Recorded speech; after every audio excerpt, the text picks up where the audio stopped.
भाई सुन, ये जो ब्रह्मचर्य समर आर्क चैलेंज था ना, ये कोई मामूली सफर नहीं था। ये एक जंग थी, एक ऐसी जंग जिसमें दुश्मन बाहर नहीं, अंदर बैठा था। तेरे ही अंदर, तेरे दिमाग में, तेरी आदतों में, तेरी नजरों में, तुझ में जो सबसे कमजोर हिस्सा था, वही तेरा सबसे बड़ा दुश्मन बन गया था। और इस 35 दिन की यात्रा में मैंने उसी दुश्मन से आंख मिलाकर लड़ाई की है। कोई हंसी मजाक नहीं था ये वो लड़ाई थी जहां तुझे खुद को हर दिन, हर पल खींचना पड़ता है, जैसे तुझे एक दलदल से बाहर आना है, लेकिन तेरे पैर हर बार फिर उसी गंदगी में फंस जाते हैं। शुरुआत में जब मैंने ब्रह्मचर्य का पालन करना शुरू किया था ना, तो पहले ही हफ्ते में मुझे यह समझ में आ गया कि यह खेल आसान नहीं है।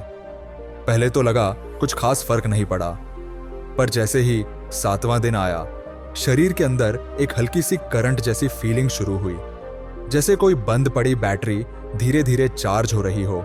दिमाग में थोड़ी स्पष्टता आने लगी थी, लेकिन वहीं से असली नरक शुरू हुआ, क्योंकि दिमाग अब तुझसे लड़ाई करने लगता है। गंदे विचार ऐसे दौड़ते हैं जैसे भूखे भेड़िए, और तू जितना भागता है वो उतना तुझे नोचते हैं। ये कोई मजाक नहीं है भाई। गंदी सोच का वार सब कुछ तोड़ देता है। ये सोच नहीं, जहर है, और ये जहर हर रोज थोड़ा थोड़ा तेरे अंदर घुलता है। पहले मैं डर गया था, लगा मैं शायद इस चैलेंज के लायक ही नहीं हूं, लेकिन फिर मैंने एक चीज सीखी, खुद को व्यस्त रखना। भाई, अकेलापन ब्रह्मचर्य का सबसे बड़ा दुश्मन है, और मैंने उसे हराने के लिए अपने हर वक्त को भर दिया।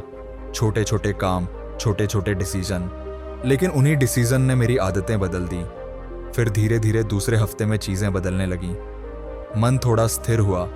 पहले जितना बर्बादी का शोर था दिमाग में, वो कम होने लगा। फोकस थोड़ा तेज लगा, और भाई यहीं से मुझे पहली बार एक अंदरूनी शांति महसूस हुई। लेकिन तू समझ रहा है ना, ये कोई जादू नहीं था, ये तपस्या थी। ये रोज खुद को खींचना था।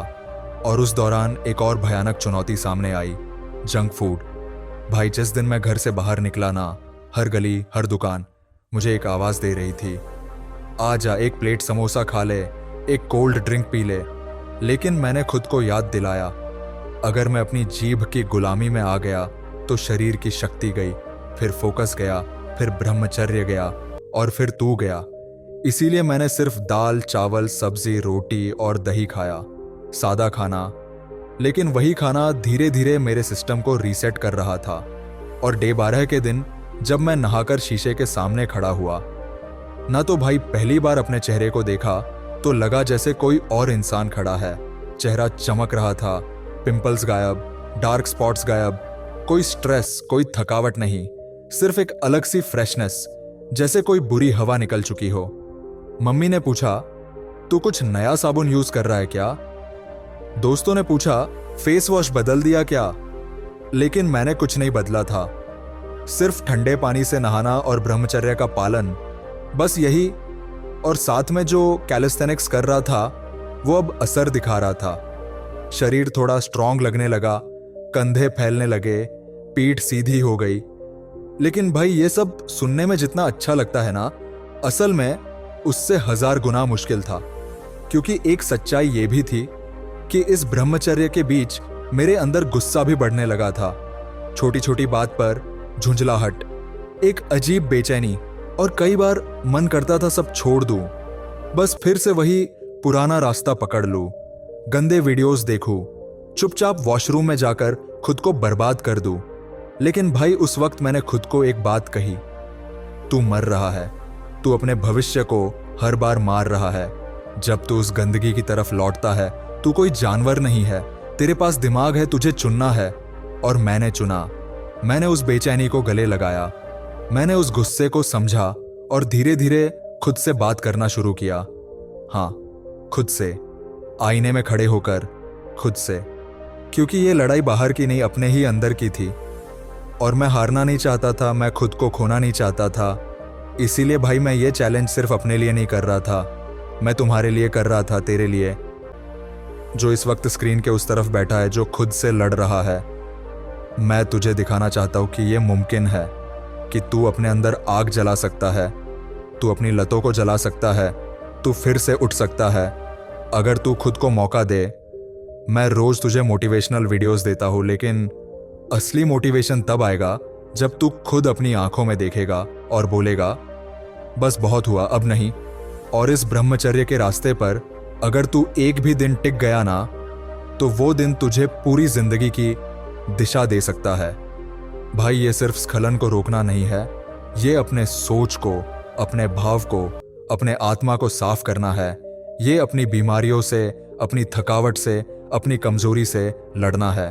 और उस लड़ाई में मैं तेरे साथ खड़ा हूं, तेरे साथ भाग नहीं रहा, तेरे साथ भिड़ रहा हूं, क्योंकि मैं भी उसी आग से जल चुका हूं। और अब मैंने ठान लिया है, या तो खुद को जीतूंगा या खुद को तोड़कर फिर से बनाऊंगा। भाई अब सुन, जहां पिछली बात खत्म हुई थी ना, वहीं से आग और भी तेज होने वाली है, क्योंकि ये लड़ाई अब सतह से उतरकर अंदर की नसों तक पहुंच चुकी थी। अब बात सिर्फ ब्रह्मचर्य की नहीं थी, अब बात थी उस तूफान की जो अंदर पल रहा था, उस लम्हे की, जब तुझे लगता है तू कंट्रोल में है, लेकिन हकीकत में तू खुद से भी झूठ बोल रहा होता है।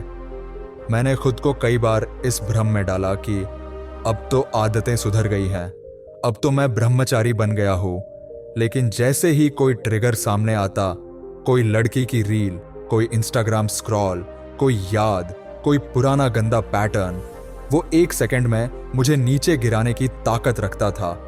और यहीं पर मैंने सीखा कि ब्रह्मचर्य सिर्फ न करने का नाम नहीं है, ये हर उस चीज को हटाने का नाम है जो तुझे वहां ले जाती है। मतलब तुझे सिर्फ अपनी आदतों को नहीं बदलना है, तुझे अपना पूरा माहौल बदलना पड़ेगा। अपने मोबाइल का होम स्क्रीन, अपनी फॉलोइंग लिस्ट, अपनी नाइट रूटीन, सब कुछ। क्योंकि तुझे नहीं पता तेरा सबसे बड़ा दुश्मन कौन सी दरार से घुस जाएगा। और मैं झूठ नहीं बोलूंगा, कई बार मैं फिसला भी, पर हर बार खुद को पकड़कर खड़ा किया, हर बार खुद को ताना मारा। तू वही है जो एक लिंक के पीछे अपनी पूरी ताकत फेंक देता है, और उस ताने ने मुझे जलाया। हर बार जब मैं गिरा, मेरे अंदर एक आग लगी और उस आग ने मुझे वापस खड़ा कर दिया। भाई, ये जो ग्लो की बात करते हैं ना लोग, ये सिर्फ स्किन पर नहीं आता, ये तब आता है जब तू अपने अंदर का अंधेरा काटता है, जब तू अपने अंदर बैठा वो भेड़िया मारता है जो तुझे हर दिन खा रहा होता है। और फिर धीरे धीरे मुझे वो चीजें दिखने लगी जो पहले दिखती ही नहीं थी, जैसे सुबह की हवा, जैसे माँ की मुस्कान, जैसे पापा की नजर, जैसे हर छोटी छोटी चीज में एक सुकून, एक कनेक्शन, एक एहसास। पहले ये सब धुंध में खोया था, लेकिन अब हर चीज में जान आ गई थी। और तब मुझे समझ में आया कि ब्रह्मचर्य सिर्फ एक लत छोड़ने का नाम नहीं है, ये खुद को फिर से इंसान बनाने का तरीका है, खुद को फिर से जीने लायक बनाने का तरीका है। और इसी सफर में मुझे असली ताकत मिलने लगी। मैं हर सुबह 5 बजे उठने लगा, बिना अलार्म, बिना मजबूरी, सिर्फ एक जुनून के साथ। हर दिन वर्कआउट किया, हर दिन मेडिटेशन, हर दिन किताबें, और धीरे धीरे मेरा शरीर ही नहीं, मेरी आत्मा भी ट्रांसफॉर्म होने लगी। लेकिन सबसे मुश्किल था अकेलेपन से लड़ना, क्योंकि जब तू ब्रह्मचर्य अपनाता है तो सबसे पहले तेरा सोशल सर्कल बदल जाता है। तू उन दोस्तों से कटने लगता है जो हर वक्त गंदगी में रहते हैं, और शुरू में लगता है तू अकेला पड़ गया है, लेकिन फिर तू समझता है कि अकेला होना बुरा नहीं है, अकेला होना शुद्ध होने की शुरुआत है। जब तू खुद से दोस्ती करना सीख जाता है, जब तुझे अपनी आवाज से डर नहीं लगता, जब तुझे चुप्पी में शांति मिलने लगती है, वहीं से असली ब्रह्मचर्य शुरू होता है। भाई, इस दौरान मैंने एक बात बहुत गहराई से समझी कि तू जितना अपने शरीर को रोकता है, उतना ही तेरा दिमाग तेज होता है।